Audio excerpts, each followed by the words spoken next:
personales, ahorro, presupuesto y consumo inteligente, tarjeta de crédito, manejo del crédito, importancia del seguro, servicios financieros móviles. Bienvenidos a otro episodio del podcast Construye tus finanzas. Hola, qué gusto saludar a la audiencia de los podcasts de la Superintendencia de Bancos. Hemos escuchado que cuando estamos solicitando un préstamo es necesario conocer nuestra capacidad de pago, pero ¿cómo hacer este cálculo? Para darle respuesta a esta inquietud le damos la bienvenida al licenciado Alejandro José Campos. Él es supervisor del Centro de Estudios, Actualización y Desarrollo Especializado, CEADE, de la Superintendencia de Bancos. Licenciado, bienvenido. Muchas gracias. En efecto, presentaremos algunas metodologías para hacer el cálculo de nuestra capacidad de pago y así mantener nuestras finanzas sanas. Muy importante, licenciado, porque de esa manera podría evitarse situaciones como sobreendeudamiento.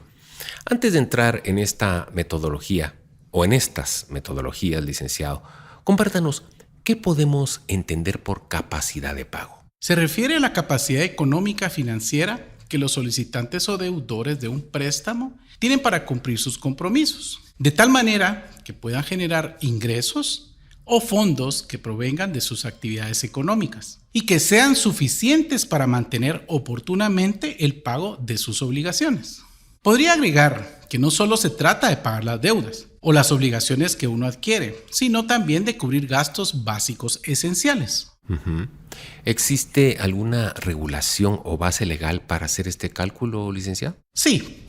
Por el lado de las instituciones financieras, la Ley de Bancos y Grupos Financieros establece que antes de conceder el financiamiento, las entidades deben de cerciorarse de que los solicitantes tengan la capacidad de poder pagar oportunamente las cuotas en el plazo que el préstamo establece. Además, se debe hacer un seguimiento adecuado a las capacidades de pago de los deudores, que incluye a los fiadores o los avales. Esto debe de ser periódico y debe de durar mientras la vigencia del financiamiento del préstamo existe. O sea, que no es únicamente antes del préstamo, sino durante toda la vigencia que tiene. Y por el lado de los clientes o usuarios, licenciado. En este caso no existe una legislación específica. Sin embargo, es una buena práctica que hagamos nuestras propias cuentas de parte de los que vamos a adquirir una deuda o vamos a avalar o ser deudores o codeudores de un préstamo. ¿Cómo podríamos hacer ese cálculo, licenciado? En efecto, la primera metodología sugerida es hacer presupuesto. Al registrar nuestros ingresos y gastos, tenemos un panorama claro en qué estamos gastando y ver si podemos asumir un nuevo compromiso financiero. Por ejemplo, al restarle a nuestros ingresos los gastos promedio que tenemos en un periodo, generalmente un mes, nos queda un saldo. Si nos queda dinero, esa sería nuestra capacidad de pago. Si no queda dinero o el saldo es negativo, o sea, que estamos gastando más de lo que tenemos de ingreso, probablemente no es endeudamiento la solución, porque no se podría pagar.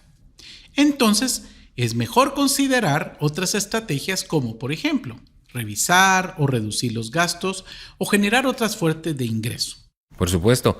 ¿Alguna otra metodología o sugerencia para estimar la capacidad de pago, licenciado? Claro. La otra sugerencia es estimar de nuestros ingresos promedios mensuales que el máximo que podamos destinar para un pago de deuda o un crédito en este caso sea el 30% aproximadamente. ¿Y el otro 70%? Es fundamental destinarlo a cubrir las necesidades esenciales e incluso mantener dentro de este 70% un porcentaje destinado al ahorro, que tengamos en mente como para poder cumplir una meta o un objetivo financiero.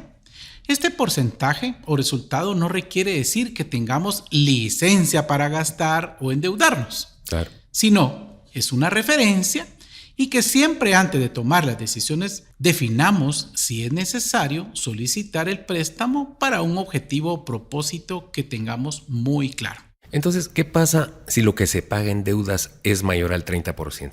Bueno, es una alerta, lo que llamamos en financiamiento una bandera roja, que nos da un estatus que estamos llegando a un nivel que no es sano y que podemos estar llegando a un sobreendeudamiento. Excelente. Entonces, para cerrar, podemos concluir que como usuarios también podemos hacer nuestro propio análisis de cómo es nuestra capacidad de pago para asumir nuestros compromisos financieros.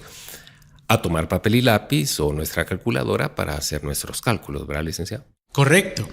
De igual forma, les invitamos a que conozcan nuestros recursos educativos en la página de la Superintendencia de Bancos www.cid.gov.gt para acceder a más contenido sobre finanzas personales. Muchas gracias, licenciado, por siempre acompañarnos en estos interesantes espacios. Agradecemos al licenciado Campos compartir con nosotros en este podcast Construye tus finanzas. Estamos seguros de que ha sido de interés para los escuchas y a quienes también invitamos a descargar la app de la CIP y seguirse informando. Gracias por acompañarnos en el podcast Construye tus finanzas. Para aprender más, les invitamos a realizar el curso de finanzas personales de la CIB en la modalidad e-learning en www.cib.gov.gt/portal EF.